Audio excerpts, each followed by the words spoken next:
છે। Hello friends, તો આજનો આ પૂરો વિડિયો એ કુકર ને લઈને છે। જો આ તમે જોઈ શકો છો કે કુકર નું આ હેન્ડલ છે એને આપણે ગમે એટલી વાર રિપેર કરાવીએ ને તો પણ તે ઢીલું થઈ જતું હોય છે। તો તેની માટે અહીંયા આજે હું તમારી સાથે બિલકુલ જુગાડુ આઈડિયા શેર કરીશ। તો પહેલા આપણે હેન્ડલ અને આ બોલ્ટ બંનેને કુકર થી અલગ કરી લઈએ।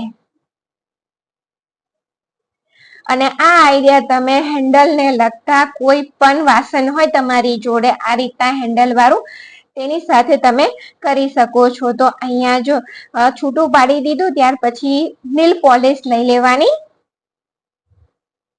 નેલ પોલિશ ને આ બોલ્ટ ઉપર લગાવી દઈએ। જ્યાં બોલ્ટ ના આંટા આવે તેની ઉપર આપણે સારી રીતે લગાવી લેવાનું અને આ કામ થોડું ઝડપથી કરવાનું જેથી નેલ પોલિશ એ સુકાઈ ના જાય। અને જો કુકર ને લગતા આ આઈડિયા તમને ગમે ને તો ચેનલ ને લાઈક શેર સબસ્ક્રાઇબ જરૂરથી કરજો। તો જો નેલ પોલિશ લગાવી દીધી અને હવે આપણે તેને ફિટ કરી દઈએ।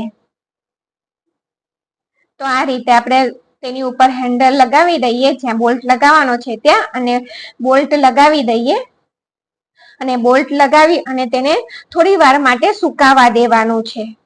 કુકર સાથે બોલ્ટને ફિટ કર્યા પછી થોડી વાર તેને સુકાવા દઈએ।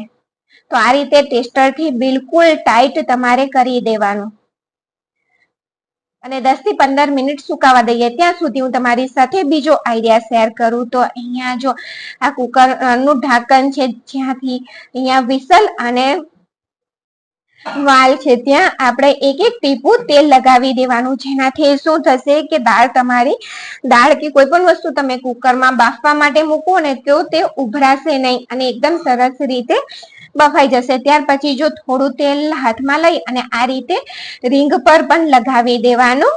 આ બધા આઈડિયા કુકર ને લગતા છે। તો જો આ ઢાંકણ પર રીંગ વાલ અને વિસલની જગ્યાએ તેલ સરસ રીતે લગાવી દેવાનું। ત્યાર પછી જો અહીંયા આ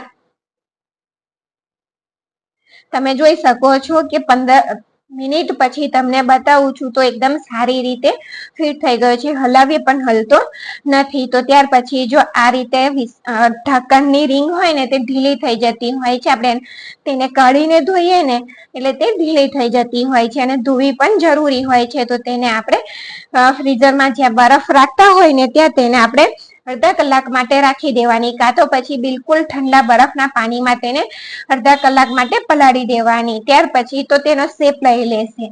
ત્યાર પછી જો આ રીતનું નાનું કુકર હોય અને આપણે સ્ટેન્ડ મૂકીને કોઈ વસ્તુ બનાવવાની હોય અને તેની અંદર જો નાનો માળો હોય તો આવી જાય પણ આ રીતનો મોટો માળો હોય ને તો તે કુકર ની અંદર નથી જતો। તો આપણે અહીંયા એક જુગાડ કરીશું। આ રીતે ચમચીઓ તો બધાના ઘરે હોય જ। તો ચમચી લઈ અને આ રીતે જો તમને બતાવું છું તે રીતે આપણે કુકર ની અંદર ગોઠવી દેવાની એટલે અહીંયા એક સ્ટેન્ડ જેવું તૈયાર થઈ જશે। સ્પેશિયલ કઈ આપણે નાના કુકર માટે નાનો માળો લેવા ના જવાય ના હોય તો તમે આ જુગાડ કરી શકો છો। અને તેની ઉપર આ રીતે આપણે તપેલી રાખી દેવાની અને તેની ઉપર ઢાંકી અને તમે બીજી વસ્તુ ઉપર રાખી અને સારી રીતે તેને કૂક કરી શકો છો। તો જો આને મેં ઢાંકી દીધું અને તેની ઉપર આપણે બીજું વાડકો રાખી દઈએ અને કુકર તમને બંધ કરીને પણ બતાવું। તો જો આ રીતે સરસ રીતે કુકર બંધ થઈ ગયું છે। ત્યાર પછીનો આઈડિયા એ છે કે જો આ કુકરમાં આપણે દાળ બાફીએ ને ત્યારે દાળ ઉભરાતી હોય છે। વિસલે લગાવીએ કુકરના ઢાંકણા પર લગાવીએ તો છતાં પણ ઉભરાતી હોય ને તો તમારે આ રીતે કુકરની અંદર જ્યારે આપણે દાળ બાફવા મૂકીએ ને ત્યારે તેની અંદર આપણે 2-3 ટીપા તેલ રેડી દેવાનું।